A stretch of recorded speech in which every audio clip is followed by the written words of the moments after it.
Hello everyone, welcome back to my channel. इस topic में हम वापस से पढ़ने जा रहे हैं डीएनए के बारे में। अभी जस्ट हमने एक टॉपिक खत्म किया था न्यूक्लिक एसिड, और अब हम स्टार्ट करने जा रहे हैं डीएनए। न्यूक्लिक एसिड का ही वन फॉर्म होता है डीएनए। तो आप सोचोगे भाई, जब न्यूक्लिक एसिड पढ़ ही लिए तो डीएनए क्यों पढ़ रहे हैं? अरे न्यूक्लिक एसिड दो फॉर्म में होता है, डीएनए और आरएनए। अभी हमने खत्म किया था basic structure of nucleic acid, लेकिन अब हम बात करने चाहते हैं डीएनए के बारे में। क्योंकि डीएनए जो है ना, वो सिंगल स्ट्रैंड के फॉर्म में भी एग्जिस्ट करता है और डबल स्ट्रैंड के फॉर्म में भी एग्जिस्ट करता है। ठीक है, तो अब प्योरली बात की जाएगी डीएनए के बारे में। तो सबसे पहले ये जो न्यूक्लिक एसिड नाम का चीज है, इसको डिस्कवर किसने किया था? तो बड़ा कमाल की डिस्कवरी है, बहुत कमाल की डिस्कवरी है। एक रिसर्चर थे जिनका नाम था फ्रेडरिक मेइस्चर। फ्रेडरिक मेइस्चर। अब इन साहब ने देखो क्या जबरदस्त रिसर्च किया। जो अस्पताल वगैरह में जैसे गांव मान लो घाव हो जाता है, तो घाव हो जाता है तो बैंडेज लगाते हैं ना, तो पस जो निकलता है उसके ऊपर बैंडेज लगा लेते हैं, तो बैंडेज में भी पस लग जाता है। और जब ड्रेसिंग करवाते हैं तो उस बैंडेज को काट के डस्टबिन में फेंक देते हैं, तो उसमें पस लगा हुआ होता है। उस पस में ना सेल्स होते हैं, पस सेल। पस सेल कोई और नहीं, डब्ल्यूबीसी होता है। ठीक है, तो इन साहब ने क्या किया ना, वही बैंडेज निकाला और उस बैंडेज में जो पस सेल था उसको एक्सट्रैक्ट किया, और उस पस सेल में से एक्सट्रैक्ट किया एक कंपाउंड, और वो कंपाउंड न्यूक्लियस से मिला था, तो इन्होंने नाम रख दिया न्यूक्लीन। उसका क्या नाम रख दिया? Nuclein. Isolated nucleic acid from pus cell, यानी कि WBC, and named it as nuclein. उस समय न्यूक्लिक एसिड नाम नहीं पड़ा था, न्यूक्लीन। कौन से साल की कहानी है? 1869। ये वही साल लग रहा है ना, आसपास का, वही तो नहीं है लेकिन ये आसपास का साल है जिस समय एक महान रिसर्चर हुआ करते थे और उन्होंने अपना थ्योरी दिया था जिनका नाम था ज़्रेजर जोहन मेंडल। मेंडल के नाम से फेमस है। ये वही समय का वही दौर था, वही दशक था, है ना। इसी दशक में उन्होंने भी दिया था, और इसी दशक में जो है फ्रेडरिक मेइस्टर साहब ने धोखे धोखे में न्यूक्लिक एसिड को एक्सट्रैक्ट कर लिया था। हालांकि उन्होंने नाम क्या दिया था? न्यूक्लीन। फिर एक रिसर्चर आए थे जिनका नाम था अल्टमान, और इन साहब ने ना इस न्यूक्लीन के अंदर देखा कि ये तो एसिडिक नेचर का होता है।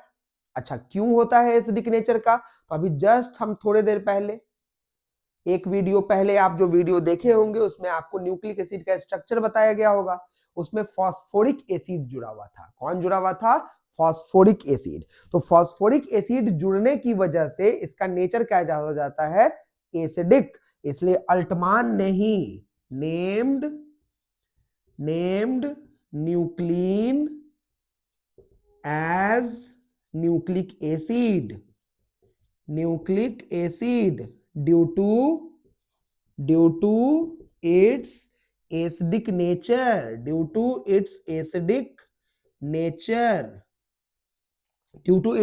nature, because of presence of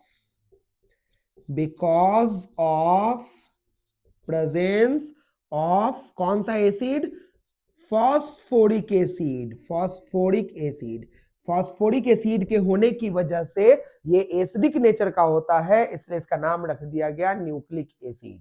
और एक और कमाल की बात देखो बच्चों, फॉस्फोरिक एसिड में अगर उसको आयोनिक फॉर्म में लाओगे ना, अगर उसको आयोनिक फॉर्म में लाओगे तो वो हो जाएगा माइनस चार्ज्ड, है ना। तो डीएनए बताओ निगेटिवली चार्ज्ड होता है कि पॉजिटिवली चार्ज्ड होता है? तो आप बोलोगे निगेटिवली चार्ज्ड होता है क्योंकि डीएनए में फॉस्फोरिक एसिड होगा H3PO4, और जब तीनों हाइड्रोजन रिलीज हो जाएगा तो बन जाएगा फॉस्फेट आयन PO4 3-, और डीएनए पे एनायन मौजूद होगा तो बताओ डीएनए का चार्ज कैसा होगा, निगेटिव चार्ज होगा। क्लियर है? चलिए, तो ये कुछ साइंटिस्ट के बारे में था और आप देख सकते हैं कि 1869 में ही डीएनए के बारे में हल्का फुल्का आइडिया लग चुका था। लेकिन बड़ा कमाल की बात है, डीएनए के बारे में तो पता चल गया था, लेकिन डीएनए ही जेनेटिक मटेरियल है ना, ये पता लगते लगते 100 साल लगभग लग गया। इन्होंने धोखे धोखे में एक्सट्रैक्ट तो कर लिया, लेकिन डीएनए ही जेनेटिक मटेरियल है, इसको साबित होने में बहुत साल लग गया है। ये बहुत जल्दी साबित नहीं हो पाया, क्योंकि फिर 1924 में ग्रिफिथ साहब ने अटेम्प्ट लिया ये प्रूव करने का कि डीएनए जेनेटिक मटेरियल है, लेकिन उनसे हो नहीं पाया। फिर एवरी मैक्लियोड एंड मैककार्टी साहब आए थे, उन्होंने किसी तरीके से बायोकेमिकल कैरेक्टराइजेशन कर दिया कि हाँ डीएनए ही जेनेटिक मटेरियल है, लेकिन चूंकि उन्होंने इन विट्रो एक्सपेरिमेंट किया था, जिस वजह से वो भी साबित नहीं हो पाया। बढ़िया तरीके से किया तो था उन्होंने, लेकिन इन विट्रो एक्सपेरिमेंट था। लेकिन फिर आते हैं हर्सी एंड चेज, और इन दोनों साहब ने फिर जाके एक एक्सपेरिमेंट परफॉर्म किया, जिसके बारे में हम पढ़ेंगे, और उस एक्सपेरिमेंट में उन्होंने साबित किया कि नहीं भाई डीएनए ही जेनेटिक मटेरियल है। तो सोचो, साबित होते होते में लगभग अप्रॉक्सीमेट 100 ईयर्स के आसपास लग गए थे। तो पढ़ा जाएगा उसके बारे में, लेकिन ये बड़ा इंटरेस्टिंग सा डिस्कवरी हुआ था किसका, न्यूक्लिक एसिड का। चलो, तो डीएनए का फुल फॉर्म तो क्लियर हो चुका है, डीऑक्सीराइबो न्यूक्लिक एसिड। तो बोलोगे डीएनए नाम किसने दिया? जैकारिस। जैकारिस नाम के एक रिसर्चर थे, उन्होंने इस न्यूक्लिक एसिड को बोला डीएनए, और जो राइबो न्यूक्लिक एसिड है वो है आरएनए, है ना। लेकिन ये नाम थोड़ा ज्यादा फेमस है क्योंकि जिन्होंने सबसे पहली बार डिस्कवर किया था। अब हम लोग अगर बात करते हैं यहाँ पे कि डीएनए जो होता है, क्या वो हमेशा डबल स्ट्रैंडेड होता है या सिंगल स्ट्रैंडेड होता है, ये सब तो बाद में ना समझ में आएगा, पहले स्ट्रक्चर पढ़ा कैसे गया उस पर तो फोकस किया जाए। तो एक रिसर्चर थे जिनका नाम था अरविंद चारगफ। उन साहब ने क्या किया कि डीएनए के स्ट्रक्चर के बारे में तो ज्यादा कुछ नहीं, लेकिन डीएनए के कॉम्पोजिशन के बारे में बताया कि डीएनए में क्या क्या होता है। और दूसरे रिसर्चर थे, एक्चुअली में वो दो रिसर्चर थे, एक थे विल्किंस और एक थे Franklin. Morris Wilkins and Rosalind Franklin, ये दो रिसर्चर जो थे वो एक्सरे क्रिस्टलोग्राफी टेक्निक होता है जिसमें डिफ्रैक्शन मेथड का इस्तेमाल किया जाता है, और एक्सरे डिफ्रैक्शन मेथड के आधार पे डीएनए के स्ट्रक्चर को पढ़ने का प्रयास किया। पढ़ा भी, लेकिन उन्होंने थ्योरी नहीं दिया और उन्होंने स्ट्रक्चर को एक्सप्लेन नहीं किया, लेकिन स्ट्रक्चर को सबसे पहली बार पढ़ने वाले का नाम था वही विल्किंस एंड फ्रैंकलिन। अब इस बात का फायदा किसने उठा लिया? वॉटसन एंड क्रिक साहब ने। तो नाम यही कम आ गए। वॉटसन क्रिक ने क्या किया ना, चारगफ साहब का रूल पढ़ा बढ़िया से, वहां से कंसेप्ट उठा लिया, और विल्किंस और फ्रैंकलिन साहब ने जो एक्सरे डिफ्रैक्शन मेथड के माध्यम से डीएनए के स्ट्रक्चर को पढ़ा था, वहां से कंसेप्ट उठा लिया, और ये दोनों कंसेप्ट को मिला के प्लस अपना दिमाग लगा के उन्होंने एक मॉडल समझाया जिसमें डीएनए के पूरे स्ट्रक्चर को उन्होंने समझा दिया, और फिर इतिहास है। फिर तो इतिहास है, rest is the history. Watson and Crick biology की दुनिया में अमर हो गए। लेकिन सिर्फ वही अमर नहीं हुए, अमर विल्किंस और फ्रैंकलिन साहब भी हुए हैं, चारगफ साहब भी हुए हैं, लेकिन जो लोगों तक बातों को पहुंचाता है वो ज्यादा फेमस होता है, इसलिए वॉटसन एंड क्रिक ज्यादा फेमस हुए। लेकिन ज्यादा फेमस होना एक अलग बात है, लेकिन उनके फेमस होने के पीछे चारगफ का भी हाथ है और विल्किंस एंड फ्रैंकलिन का भी हाथ है। इसी वजह से 1962 में नोबेल प्राइज दिया गया है वॉटसन साहब को, क्रिक साहब को, विल्किंस साहब को। लेकिन बड़ा ही अफसोस वाली बात है, फ्रैंकलिन की मौत नोबेल प्राइज देने से पहले हो चुकी थी, क्योंकि उनको कैंसर हो गया था, और नोबेल प्राइज का ऐसा नियम है कि मरने के बाद नोबेल प्राइज नहीं दिया जाता है, तो उनका नाम नोबेल प्राइज में नहीं आया था। तो 3 लोगों को नोबेल प्राइज मिला था, वॉटसन को, क्रिक को एंड विल्किंस को। क्लियर है? तो ये कुछ डीएनए से जुड़ी हुई इतिहास की बातें थी। ये आपको ध्यान होना चाहिए, क्योंकि साइंटिस्ट के बारे में भी मालूम होना चाहिए। फिजिक्स के बहुत सारे साइंटिस्ट के बारे में आप जानते हैं, जहां नाम आता है साइंस में साइंटिस्ट का नाम बताओ तो आइंस्टीन और न्यूटन लेके आप लोग आ जाते हैं। महान लोग थे आइंस्टीन और न्यूटन, लेकिन बायोलॉजी के भी रिसर्चर्स का नाम मालूम होना चाहिए। सिर्फ आइंस्टीन और न्यूटन से बायोलॉजी नहीं चलेगा ना, वो तो फिजिक्स के बहुत बड़े बड़े थ्योरीज दिए हैं, वाकई में महान लोग थे, लेकिन इधर भी वाकई में बहुत बड़े बड़े महान लोग हैं, उनका भी आपको नाम मालूम होना चाहिए। क्लियर है? चलिए, तो अब हम लोग देखते हैं कि डीएनए जो होता है उसका स्ट्रक्चर वॉटसन क्रिक साहब ने क्या समझाया, अरविंद चारगव साहब ने क्या बेस बताया था, मतलब क्या आइडिया दिया था, और विल्किंस साहब लोग तो स्ट्रक्चर ही पढ़े थे, वो तो क्रिस्टलोग्राफी टेक्निक का इस्तेमाल करके स्ट्रक्चर पढ़े थे। तो अगर हम यहां पे बात करें तो डीएनए जो होता है वो मोस्टली डबल स्ट्रैंडेड होता है, हेलिकली क्वाइल्ड होता है, हेलिकली क्वाइल्ड होता है। दोनों स्ट्रैंड जो होता है वो एंटी पैरेलल होता है, both strand are anti parallel. ये सब अभी हम पढ़ेंगे, पहले तो हम फीचर्स लिख दे रहे हैं। तो मोस्टली डीएनए जो होता है वो डबल स्ट्रैंडेड होता है, हेलिकली क्वाइल्ड होता है, बोथ स्ट्रैंड जो होंगे वो एंटी पैरेलल होंगे। Explained by Watson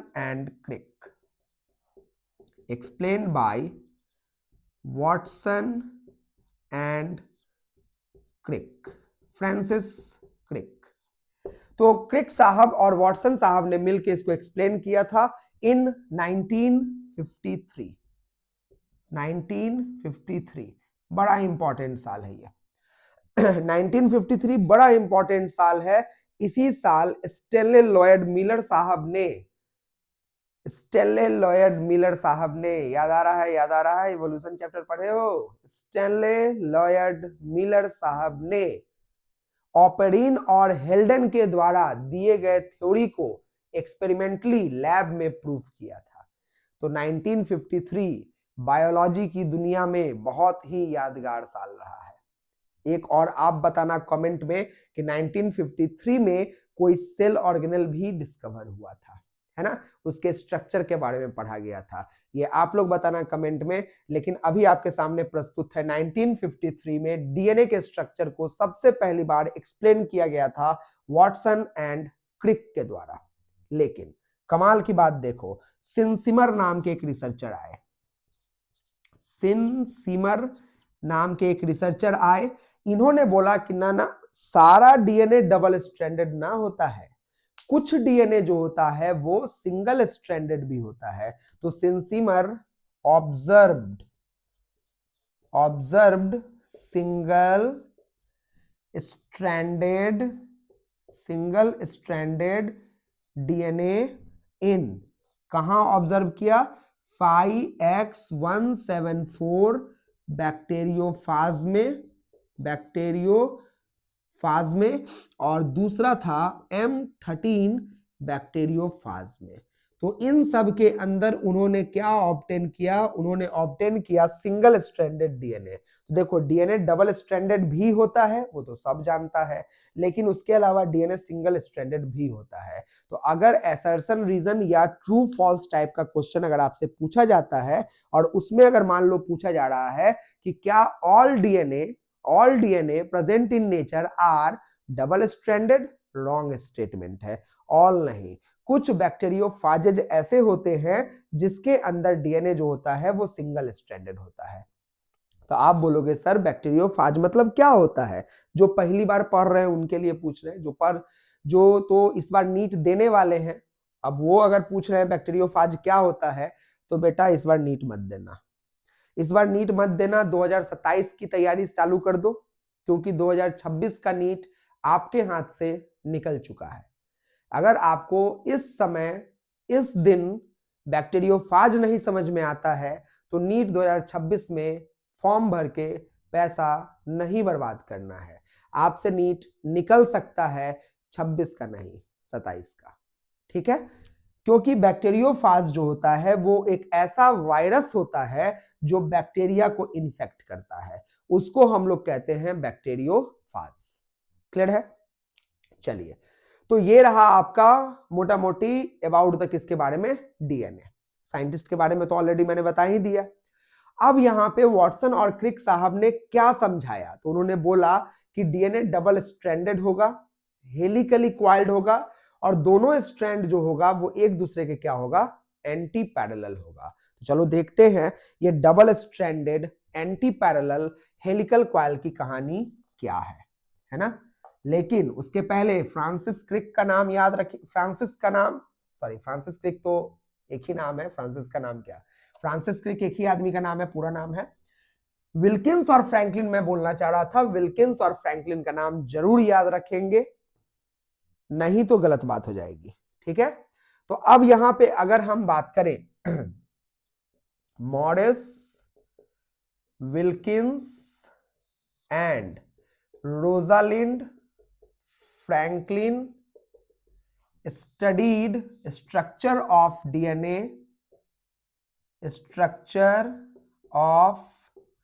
DNA by help of X ray diffraction method, जिसको एक्सरे क्रिस्टलोग्राफी मेथड कहा जाता है, उससे पढ़ा था उन्होंने। ठीक है, और इसी के कंसेप्ट को उठाया था वॉटसन और क्रिक साहब ने। ठीक है, अब जो डीएनए होता है, वॉटसन और क्रिक ने डबल हेलिकल मॉडल को समझाया था। अब हम लोग थोड़ा सा पहले डबल हेलिकल मॉडल जो है उसको समझ लेते हैं, फिर चारगफ साहब के बारे में आगे बात करते हैं कि क्या था। क्लियर है?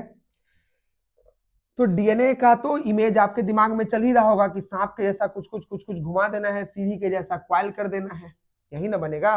डीएनए का स्ट्रक्चर तो वैसा ही बन जाता है। मतलब डीएनए जब भी कोई बनाने को कहता है तो इस तरीके से हम बना सकते हैं। ये रहा, ये इस तरीके से हमने क्या किया, इसको ऐसे लपेट दिया, और यहां पे ऐसे ऐसे ऐसे ऐसे ऐसे ऐसे हमने कुछ कुछ बना दिया। अब ये आप समझने जा रहे हैं कि कुछ कुछ नहीं है, ये बहुत कुछ है, और ये सारा चीज आप समझने जा रहे हैं। चलिए अब इसको थोड़ा देखते हैं, है ना। पहले हम ना एक चेन ऑफ न्यूक्लियोटाइड, इसको गोली मारो, छोड़ो अभी, इसको बाद में आएंगे इस पे। एक न्यूक्लियोटाइड को समझते हैं, एक चेन को, न्यूक्लियोटाइड के चेन को कैसे लिखना सिखाए थे।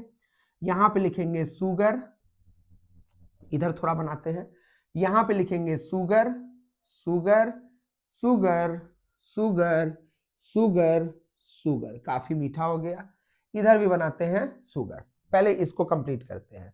इसका 1 इधर, 5 इधर, 3 इधर, 1 इधर, 5 इधर, 3 इधर, 1 5 3 1 5 3 1 5 3 1 5 3, बस रुक जाओ, ज्यादा नहीं, 1 5 3, ये आ गया अपना। चलिए अब यहां पे क्या जोड़ना है, नाइट्रोजन बेस जोड़ना है। चलो जोड़ो फटाफट नाइट्रोजन बेस। क्या मन कर रहा है, एडेनिन जोड़ दो। क्या मन कर रहा है, थाइमिन जोड़ दो। क्या मन कर रहा है, गुआनिन जोड़ दो। क्या मन कर रहा है, साइटोसिन जोड़ दो। क्या मन कर रहा है, थाइमिन जोड़ दो। क्या मन कर रहा है, गुआनिन जोड़ दो। जो मन करता है वो जोड़ दो, ATGC यू मत जोड़ देना। जोड़ दिए। अब यहां पे क्या करना है ना, फॉस्फेट जोड़ना है। जोड़ो जोड़ो जोड़ो, 5th वाले पे पहला वाला जुड़ेगा, जुड़ गया। दूसरा वाला तीसरा से इधर के 5वां की तरफ, तीसरा से इधर के 5वां की तरफ, तीसरा से इधर के 5वां की तरफ, तीसरा से इधर के 5वां की तरफ, तीसरा से इधर के 5वां की तरफ, और इधर तो नहीं जुड़ पाएगा क्योंकि फ्री है। बताओ एक चेन बना कि नहीं बना, बना बना, एक चेन बना। चलिए बहुत बढ़िया, एक चेन बन गया।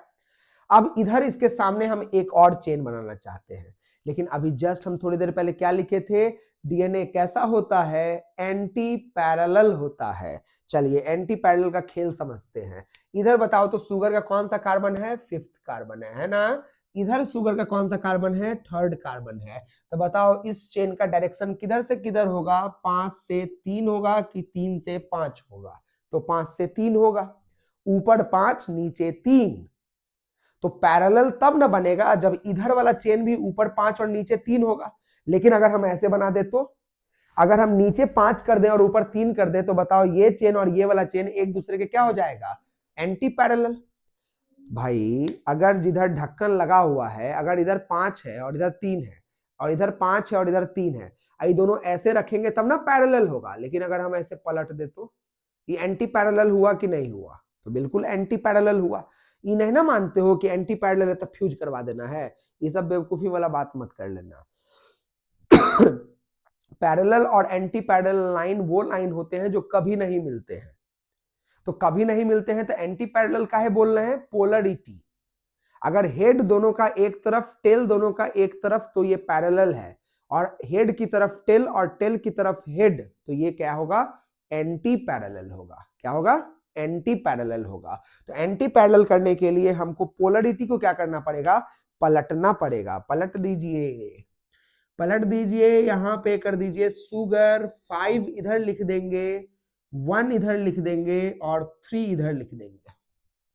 ठीक है, क्योंकि पलटना पड़ेगा। तो इधर जो है सुगर जो हम लिखेंगे उसका 1 यहां होगा, यहां पे 1 वाला होगा, और यहां पे कौन सा वाला होगा? 5 होगा, और इधर कौन होगा? सॉरी 1 यहां ना होगा, 1 होगा, 5 होगा, 3 होगा। चलिए एक और सुगर, एक और सुगर, एक और, कितना सुगर है? 6 है ना, तो इधर भी 6 कर देते हैं।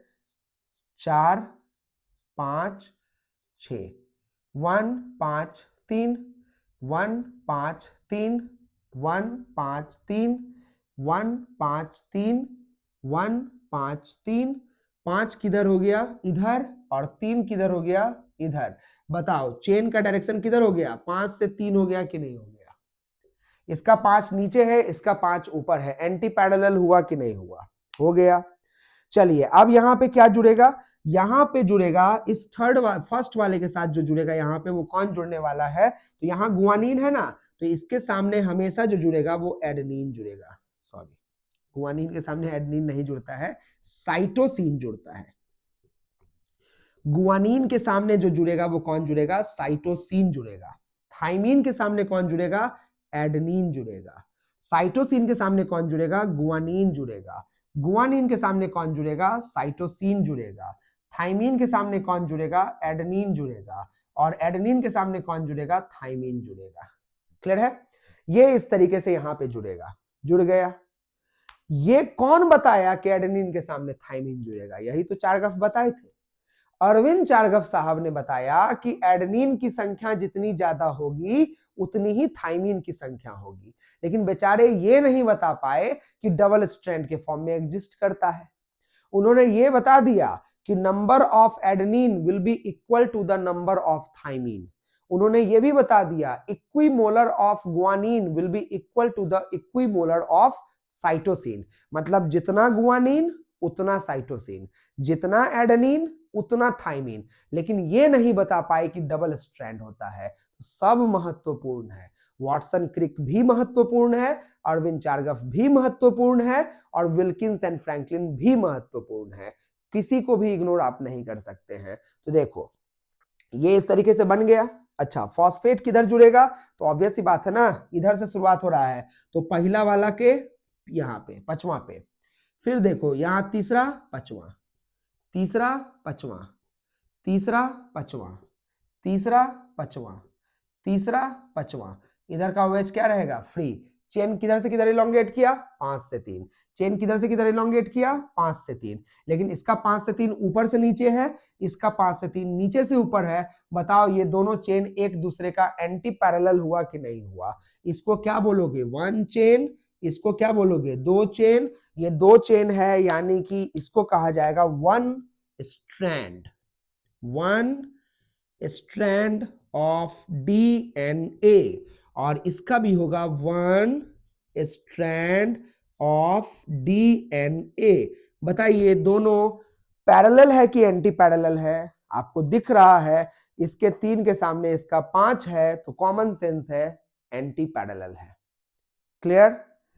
लेकिन भाई ये दोनों तो जुड़ा ही नहीं है। कहां ये दोनों चेन जुड़ा हुआ है? आपस में जुड़ा हुआ है क्या? नहीं जुड़ा हुआ है। तो चलो जोड़ते हैं जरा। अच्छा ये बताओ, जोड़ेंगे तो आप कहां जोड़ेंगे? ये सब तो आपस में नहीं जुड़ने जा रहा है, तो यही दोनों ना आमने सामने है, तो यही दोनों आपस में हाथ बढ़ा लेगा और जुड़ जाएगा। तो ये कहेगा आओ थाइमीन तुम्हारे साथ हाइड्रोजन बॉन्ड बनाते हैं। यानी कि एडेनिन में पक्का कोई ऐसा इलेक्ट्रोनेगेटिव एटम होगा जो हाइड्रोजन को अपनी तरफ खींच लेगा और एक तत्कालिक टेम्पोररी बड़ा वीक बॉन्ड बनाएगा जिसका नाम होगा हाइड्रोजन बॉन्ड। तो एडेनिन थाइमीन हाइड्रोजन बॉन्ड बना लेगा। लीजिए यहां आइए हाइड्रोजन बॉन्ड बनाते हैं। लेकिन गुआनिन साइटोसिन कहेगा ना ना, हम 2 हाइड्रोजन बॉन्ड नहीं बनाएंगे, हम 3 हाइड्रोजन बॉन्ड बनाएंगे। तो गुआनिन साइटोसिन के बीच में कितना हाइड्रोजन बॉन्ड होगा? 3 हाइड्रोजन बॉन्ड। बहुत महान खिलाड़ी लोग यहाँ पे क्या कहते हैं ना, ट्रिपल हाइड्रोजन बॉन्ड बनेगा। अरे यार triple hydrogen bond, triple, seriously? Hydrogen की औकात भी है 3 बॉन्ड बनाने की? ट्रिपल बॉन्ड नहीं बनता है, 3 हाइड्रोजन बॉन्ड बनता है, 3 अलग अलग जगहों पे बनता है। तो 3 हाइड्रोजन बॉन्ड बोलना है, ट्रिपल नहीं बोलना है। तो गुआनिन साइटोसिन के बीच में कितना हाइड्रोजन बॉन्ड होगा? 3, ट्रिपल नहीं, 3। साइटोसिन गुआनिन के बीच में 3, एडेनिन थाइमिन के बीच में 2, गुआनिन साइटोसिन के बीच में 3, है ना? अब बताइए जरा ये आपस में जुड़ गया कि नहीं जुड़ गया? तो ये जो है स्ट्रक्चर आपका 2 स्ट्रैंड है, एंटी पैरेलल है, बस हेलिकल कॉइल नहीं है। ये 2 स्ट्रैंड है, एंटी पैरेलल है, आपस में जुड़ा है। कौन से बॉन्ड से जुड़ा है? हाइड्रोजन बॉन्ड से जुड़ा है। कौन से बॉन्ड से जुड़ा है? हाइड्रोजन बॉन्ड से जुड़ा है। यहां पे आपको दिख रहा है गुआनिन साइटोसिन के बीच में कितना हाइड्रोजन बॉन्ड है? 3 हाइड्रोजन बॉन्ड है। एडेनिन थाइमिन के बीच में कितना हाइड्रोजन बॉन्ड है? 2 हाइड्रोजन बॉन्ड है। क्लियर है कि नहीं है? ठीक है, चलिए अब 1 स्ट्रैंड को हम 1 लाइन मान लेते हैं। 1 स्ट्रैंड को हम 1 लाइन मान लेते हैं और दूसरे स्ट्रैंड को हम 1 लाइन मान लेते हैं। ये देखिए 1 लाइन बना कि नहीं बना? यहां पे कौन होता होगा? एडेनिन। यहां पे कौन? थाइमीन। यहां पे कौन? गुआनिन। यहां पे कौन? Cytosine. Cytosine thymine, guanine cytosine, cytosine thymine. यहां पे कौन होगा? Adenine guanine, guanine cytosine, adenine guanine, guanine cytosine, adenine thymine. ठीक है, और इसमें कौन है? यहाँ पे सुगर है। यहाँ पे कौन है? सुगर है, सुगर है, सुगर है। यहाँ पे इसका जो है वो कौन है? सुगर है, और फॉस्फेट भी है, सुगर है, और यहाँ पे कौन है? सुगर है। यहाँ पे इसका सुगर है, सुगर है, सुगर है, सुगर है। यहाँ पे काफी सुगर हो गया, सुगर ही सुगर हो गया। तो यहाँ पे ये सुगर है, ठीक है। और ये देखिए बॉन्ड बना हुआ है, बॉन्ड बना हुआ है, बॉन्ड बना हुआ है, बॉन्ड बना हुआ है, बॉन्ड बना हुआ है, बॉन्ड बना हुआ है, बॉन्ड है, बॉन्ड है, बॉन्ड है, बॉन्ड है। Glycosidic, glycosidic, glycosidic, glycosidic, sugar nitrogen base glycosidic, sugar glycogen, sugar और nitrogen base glycosidic linkage, glycosidic linkage बना हुआ है। और देखिए जरा adenine thymine, 2 hydrogen bond, 2 hydrogen bond, 3 hydrogen bond, 3 hydrogen bond, 3 hydrogen bond, thymine adenine 2 hydrogen bond, guanine cytosine 3 hydrogen bond, cytosine guanine 3 hydrogen bond, cytosine guanine 3 hydrogen bond, adenine thymine 2 hydrogen bond. और बाकी तो इधर phosphate होगा ही होगा। ये देखिए जरा, ये जो सीढ़ी के जैसा लग रहा है कि नहीं लग रहा है? लैडर रिवॉल्व नहीं किया है, इधर रिवॉल्व करवाएंगे, अभी रिवॉल्व नहीं किया है, लेकिन स्ट्रेट सीढ़ी है। देखो तो जरा सीढ़ी का बैकबोन तो यही ना है भाई साहब, ये काला वाला ये बैकबोन है, और ये कौन है? बैकबोन है। ये जो नाइट्रोजन बेस है ये बैकबोन से बाहर निकला हुआ है कि बैकबोन के अंदर की तरफ है? बताओ जरा। अगर इस चेन में तुम बात करना चाहते हो तो ये काला वाला कौन है? Black backbone. ये काला वाला कौन है? बैकबोन। अब बताओ तो नाइट्रोजन बेस बैकबोन से बाहर निकला हुआ है कि बैकबोन के अंदर की तरफ है? तो आप बोलोगे नहीं नहीं, तो बैकबोन के अंदर की तरफ दिख रहा है। तो देखो कई बार ना एग्जामिनर हमको लैंग्वेज में फंसाता है, कोई ऐसे दे देगा तो सब बना देगा, लैंग्वेज में फंसाता है। पूछता क्या है? नाइट्रोजन बेस का पोजीशन, नाइट्रोजन बेस का पोजीशन डीएनए के बैकबोन के किधर होगा? आउटवर्ड होगा कि इनवर्ड होगा? तो आप बोलो इनवर्ड होगा। ये कौन सा क्वेश्चन पूछ दिया? तो बच्चा वाला क्वेश्चन था, तो इनवर्ड होगा। अच्छा ये बैकबोन को कौन बनाया है भाई? अरे सुगर फॉस्फेट, और कौन है? यही ना बैकबोन है। तो बैकबोन को कौन बनाया है? Sugar phosphate.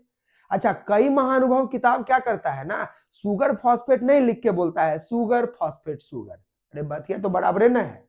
अब या तो सुगर फॉस्फेट का मल्टीपल यूनिट ले लो और नहीं तो लिखने का तरीका लिख दो सुगर फॉस्फेट। सुगर, अरे जो बोलना है बोलो, सुगर एंड फॉस्फेट बोलो या सुगर फॉस्फेट, सुगर का मल्टीपल यूनिट बोलो, यही बैकबोन बनाता है। तो backbone is formed by sugar phosphate sugar. Clear है? लेकिन बैकबोन के अंदर की तरफ नाइट्रोजन बेस है या बैकबोन के बाहर की तरफ है? तो आप बोलेंगे अंदर की तरफ है। अच्छा, ये जो सीढ़ी का कदम है, कदम है, कदम है, कदम है, ये कौन बना रहा है? तो नाइट्रोजन बेस ना बना रहा है। अगर नाइट्रोजन बेस नहीं होता तो हाइड्रोजन बॉन्ड किसके बीच में होता, है ना? तो सीढ़ी का जो कदम है, स्टेप्स है, वो किसने बनाया? नाइट्रोजन बेस ने बनाया। और बैकबोन किसने बनाया? सुगर फॉस्फेट सुगर ने बनाया। क्लियर? तो ये अपना इसके बारे में हो गया। अब देखिए जरा पोलरिटी, ये वाला चेन का इधर 5 डैश होगा तो इधर कौन होगा? 3 डैश होगा। एंटी पैरेलल ना, इधर 5 डैश होगा तो इधर कौन होगा? 3 डैश। देखो ये काला वाला ये वाला है, तो इसका 5 ऊपर था, 5 ऊपर, 3 नीचे था, 3 नीचे। देखो ये काला वाला, इसका 5 नीचे है तो 5 नीचे है, 3 ऊपर है तो 3 ऊपर है। तो यही स्ट्रक्चर हमने यहाँ पे कॉपी पेस्ट कर दिया अलग तरीके से, है ना? तो ये रहा डीएनए का स्ट्रक्चर। लेकिन ये सीधा सीधा है, डीएनए इतना सीधा नहीं होता है, थोड़ा सा ट्विस्टेड, हेलिकली क्वाइल्ड होता है। तो कुछ नहीं करो ना, इसे पकड़ के निचोड़ दो, और क्या। कपड़ा ऐसे है, इसे पकड़ के ट्विस्ट करते हैं, तो इसको पकड़ के ट्विस्ट करो। अच्छा, तुम बोलोगे ट्विस्ट किधर करें? तो देखो ऐसे कपड़ा है, इसको या तो राइट हैंड ट्विस्ट करो या लेफ्ट हैंड ट्विस्ट करो। अरे क्लॉकवाइज करो या एंटी क्लॉकवाइज करो। तो कहोगे दोनों फॉर्म में होता है। हाँ भाई, अलग अलग फॉर्म ऑफ डीएनए होता है। Usually DNA right handed twisted होता है, लेकिन ऐसा भी नहीं है कि लेफ्ट हैंडेड ट्विस्टेड नहीं मिलेगा। लेफ्ट हैंडेड भी होगा, राइट हैंडेड भी होगा, लेकिन अपना लोग के नीट के सिलेबस में यूजुअली राइट हैंडेड होता है। लेकिन ये भी याद रखना है, ये भी याद रखना है कि लेफ्ट हैंडेड भी होता है, प्रोटीन्स नहीं होता है बच्चों। बायोमॉलिक्यूल्स में आपको प्रोटीन पढ़ाया जाएगा। प्रोटीन का जो अल्फा हेलिकल मॉडल होता है वो सिर्फ और सिर्फ और सिर्फ राइट हैंडेड ट्विस्टेड होता है, जबकि डीएनए भी आपको सेकेंडरी स्ट्रक्चर के फॉर्म में, कभी भी हेलिक्स बनेगा ना तो सेकेंडरी स्ट्रक्चर होता है, तो सेकेंडरी स्ट्रक्चर के फॉर्म में एग्जिस्ट करता है। और ये कैसा होता है? आपको राइट हैंडेड भी होता है और लेफ्ट हैंडेड भी होता है। वॉटसन क्रिक साहब ने जो समझाया था वो कौन सा समझाया था? राइट हैंडेड वाला। चलो राइट हैंडेड हो लेफ्ट हैंडेड हो क्या फर्क पड़ता है, कोई भी हैंडेड हो। ये रहा आपका ट्विस्ट। तो ये देखिए ये 5 डैश हो जाएगा, तो ऑब्वियस सी बात है इसके साथ वाला जो होगा वो कौन सा होगा? 3 डैश। आइए देखो 5 आया, 5 आया, 5 आया, 5 आया, 5 आया, 5 आया, तो ये लो 3 हो गया। और यहाँ पे कौन हो जाएगा? 5 हो जाएगा। बताओ ये बन के तैयार हुआ कि नहीं हुआ? तो बताइए तो जरा, ये कौन है? ये है हाइड्रोजन बॉन्ड। ये कौन है? ये है आपको backbone of the DNA, sugar और फॉस्फेट के द्वारा बना हुआ है। अंदर की तरफ नाइट्रोजन बेस होगा और नाइट्रोजन बेस के बीच में कौन सा बॉन्ड होगा? हाइड्रोजन बॉन्ड होगा। अब बताओ तुमको डीएनए का स्ट्रक्चर समझ में आया कि नहीं आया? यही था स्ट्रक्चर ऑफ डीएनए। तो डीएनए हेलिकली क्वाइल्ड होता है, प्राइमरी स्ट्रक्चर नहीं सेकेंडरी स्ट्रक्चर होता है। कोई भी स्ट्रक्चर बायोमॉलिक्यूल जो हेलिकल क्वाइल्ड होगा वो सेकेंडरी स्ट्रक्चर के फॉर्म में एग्जिस्ट करता है, तो ये सेकेंडरी स्ट्रक्चर होता है। अच्छा, सेकेंडरी स्ट्रक्चर के साथ साथ एंटी पैरेलल होता है, उसकी कहानी भी आपको बता दी गई। और इसके अलावा हाइड्रोजन बॉन्ड की संख्या कितनी होगी? तो आप बोलेंगे एडेनिन और थाइमिन के बीच में डबल। अरे नहीं, 2 हाइड्रोजन बॉन्ड, डबल नहीं, 2 हाइड्रोजन बॉन्ड होगा। गुआनिन साइटोसिन के बीच में ट्रिपल, सोचना भी मत, 3 हाइड्रोजन बॉन्ड होगा। धोखा है, ट्रिपल हाइड्रोजन बॉन्ड नहीं होता है। Triple hydrogen bond 3 hydrogen bond होगा गुआनिन साइटोसिन के बीच में और 2 हाइड्रोजन बॉन्ड होगा एडेनिन और थाइमिन के बीच में। तो ये आपका स्ट्रक्चर हो गया किस चीज का? डीएनए का। और यही स्ट्रक्चर समझाए थे किसने? वॉटसन और क्रिक ने। क्लियर हो चुका है? इतना ही नहीं बताए थे, और भी बहुत कुछ बताए थे, लेकिन ये स्ट्रक्चर का मॉडल समझ में आया कि नहीं आया? क्लियर है ना? वो तो लंबाई चौड़ाई सब बताए हैं, और लंबाई चौड़ाई का भी आधार जो उनको दिए हैं ना वो अरविंद चारगफ साहब दिए थे। अरविंद चारगफ साहब ने ये बताया था कि जो डीएनए का स्ट्रक्चर है, और विल्किंस साहब ने भी देखा था एक्सरे क्रिस्टलोग्राफी में कि डीएनए का जो एक्सरे डिफ्रैक्शन में स्ट्रक्चर आ रहा था वो प्रत्येक 3.4 नैनोमीटर पे रिपीट हो रहा था, है ना। 34 एंगस्ट्रम बोल सकते हैं, 34 एंगस्ट्रम पे वो क्या हो रहा था, रिपीट हो रहा था। अब क्या रिपीट हो रहा था वो नहीं समझा पाए। जो रिपीट हो रहा था वो हेलिक्स था, है ना। जो रिपीट हो रहा था वो क्या था, हेलिक्स था। हर 34 एंगस्ट्रम पे एक हेलिक्स रिपीट होता है, यानी कि एक हेलिक्स का लेंथ कितना होता है, 34 एंगस्ट्रम। ये समझाया था वॉटसन एंड क्रिक ने। तो महानता देख रहे हो। विल्किंस फ्रैंकलिन ने कहा कि कुछ है जो प्रत्येक 34 एंगस्ट्रम पे, 34 एंगस्ट्रम पे रिपीट हो रहा है, लेकिन वो क्या है, उसमें क्या है और क्या क्या चीज मौजूद है, ये किसने समझाया, वॉटसन और क्रिक ने। और समझाने का आधार किसने दे दिया, अरविंद चारगफ ने। तो ये एक दूसरे के बिना कोई कहानी आगे बढ़ ही नहीं रहा है। तो हाँ, हेलिक्स का लेंथ वगैरह सब बताया गया है, लेकिन साथ ही साथ यहां असली ट्विस्ट तो तब आया है जब डीएनए को आगे और पढ़ा गया तो पता चला डीएनए ए टाइप का होता है, डीएनए बी टाइप का होता है, डीएनए सी टाइप का होता है, डीएनए डी टाइप का होता है, डीएनए जेड टाइप का होता है। लेकिन वॉटसन और क्रिक साहब ने जो डीएनए बताया था वो most common type of DNA था, जो मोस्ट ऑफ द यूकैरियोट में नॉर्मली पाया जाता है, और उसका नाम है B type of DNA, B type of DNA. तो ये जो हमने बताया 34 एंगस्ट्रम हेलिक्स का लेंथ है, वो किसका लेंथ है, बी टाइप ऑफ डीएनए का। सबके हेलिक्स का लेंथ अलग अलग होता है, सबके अंदर नाइट्रोजन बेस की संख्या अलग अलग होती है प्रत्येक हेलिक्स में, लेकिन हम लोगों को जो पढ़ना है वो कौन सा पढ़ना है, बी टाइप ऑफ डीएनए पढ़ना है। क्लियर है। तो चलिए बी टाइप ऑफ डीएनए को फटाफट देख लिया जाए कि कैसा डीएनए है भाई।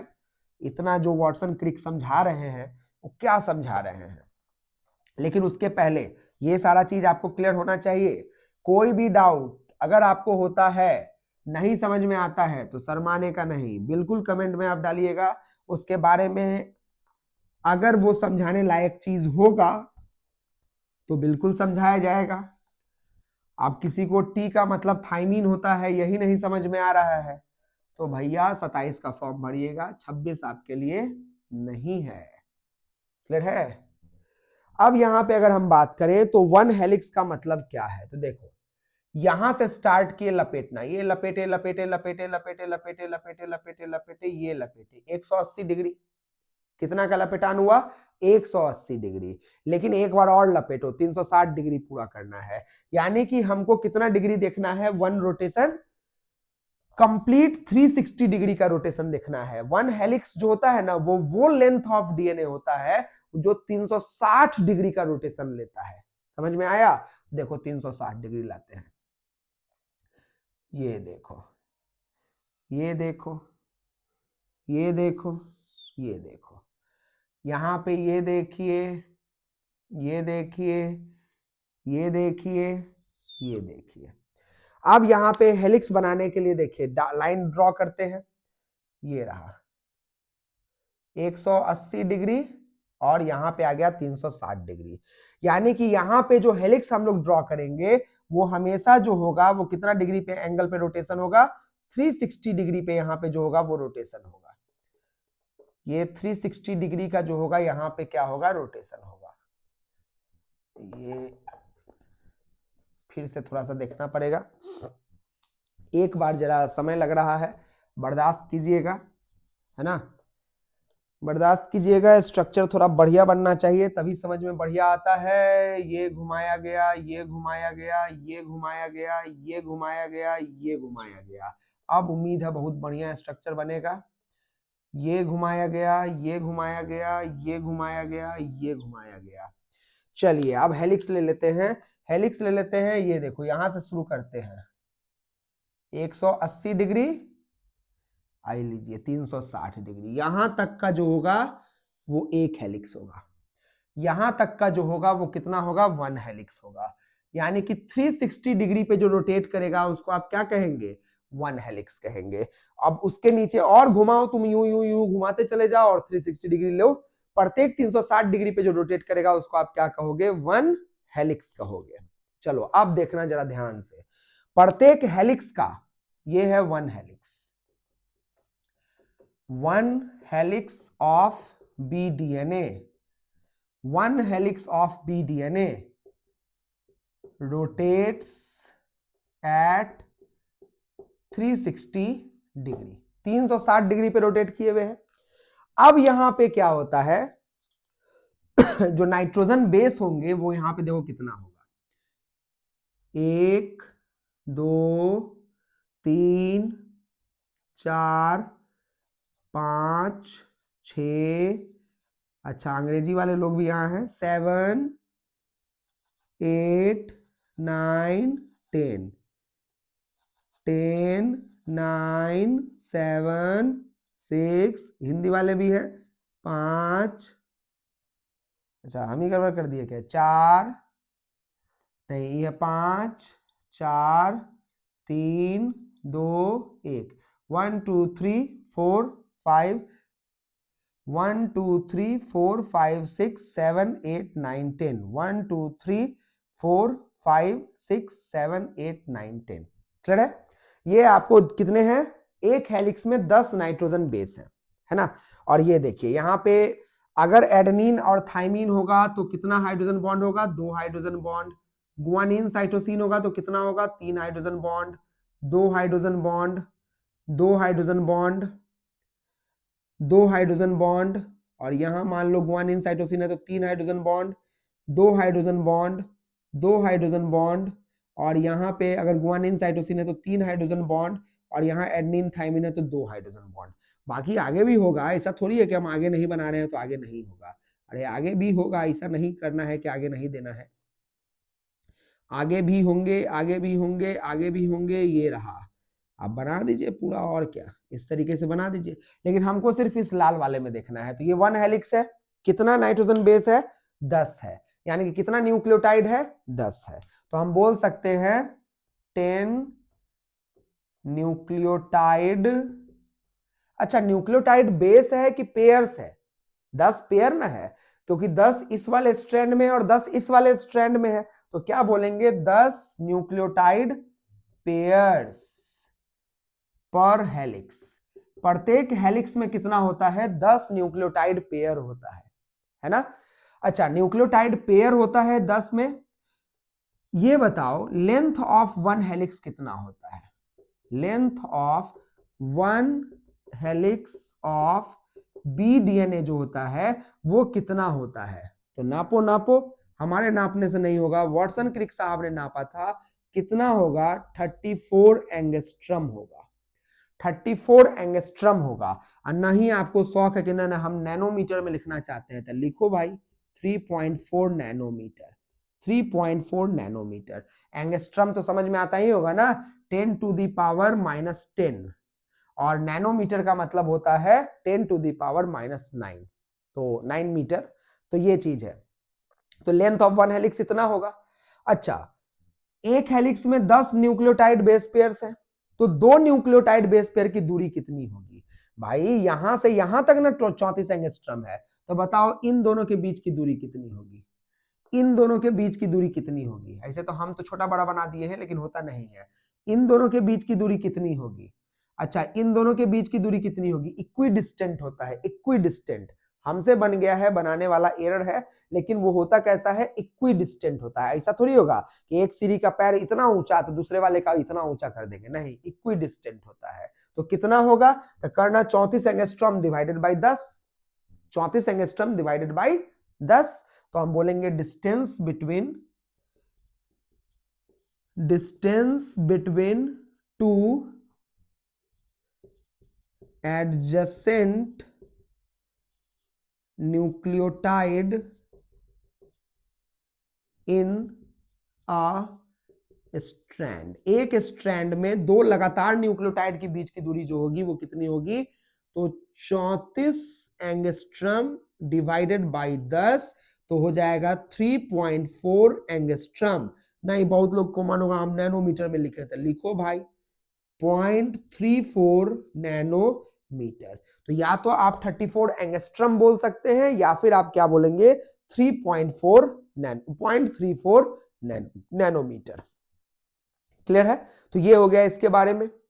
अब यहां पे बात आती है चौड़ाई कितनी होगी। अच्छा, चौड़ाई का मतलब क्या होता है ना, यहां इधर इस स्ट्रैंड के फॉस्फेट से लेकर के इस स्ट्रैंड के फॉस्फेट के बीच का मतलब, इसको समझना कैसे लिखा हुआ है। इस वाले चीज को थोड़ा सा यहां हम बड़ा करके दिखाते हैं। ये कैसे लिखा हुआ है, ये लिखा हुआ है कि एक सुगर यहां है और सुगर के साथ कौन है, एडेनिन है, और एक सुगर जो है वो यहां है, यहां पे बनाते हैं। एक सुगर यहां है और सुगर के साथ कौन है, एडेनिन है। एक सुगर यहां है और सुगर के साथ कौन है, थाइमीन है।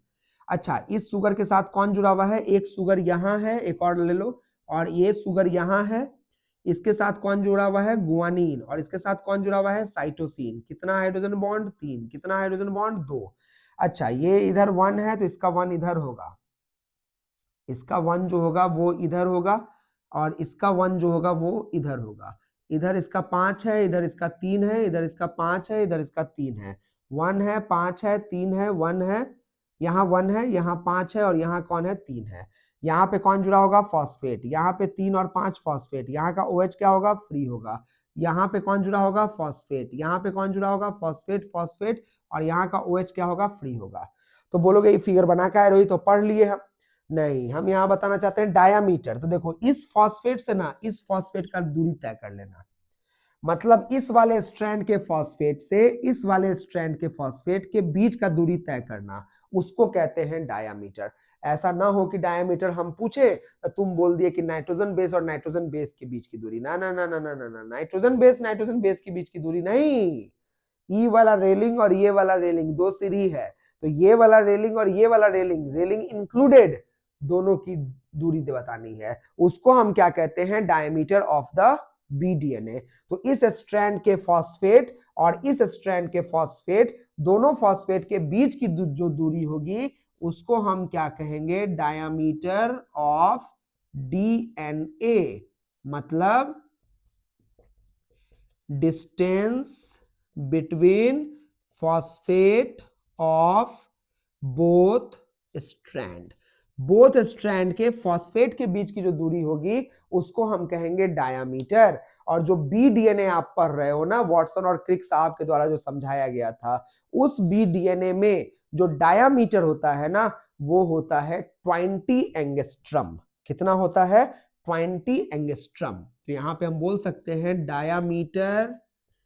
डायामीटर ऑफ BDNA जो होगा वो होगा 20 एंगस्ट्रम। आपको मन है नैनोमीटर में लिखने का, आप लिखो 2 नैनोमीटर, है ना। 20 एंगस्ट्रम होगा या फिर क्या होगा, 2 नैनोमीटर होगा। तो बताओ तो जरा, BDNA का फीचर समझ में आया। BDNA का एक हेलिक्स कितना एंगल पे रोटेट होगा, 360 डिग्री। एक हेलिक्स में कितने न्यूक्लियोटाइड बेस पेयर्स होंगे, तो 10 बेस पेयर होंगे। अच्छा, 10 बेस पेयर जो होगा उसमें प्रत्येक बेस पेयर के बीच का जो दूरी होगा वो कितना दूरी होगा, तो 3.4 एंगस्ट्रम हो जाएगा। अच्छा, डायामीटर कितना होने वाला है, तो डायामीटर 20 एंगस्ट्रम का होने वाला है। यानी कि इस जो DNA की कुल मोटाई होगी, चौड़ाई कितना दूर में फैला हुआ होगा, तो ये होगा 2 नैनोमीटर का। इसकी कुल चौड़ाई जो होगी वो 2 नैनोमीटर की होगी। क्लियर है? तो ये सारा चीज बताया गया था वॉटसन एंड क्रिक साहब के द्वारा। समझ में आया?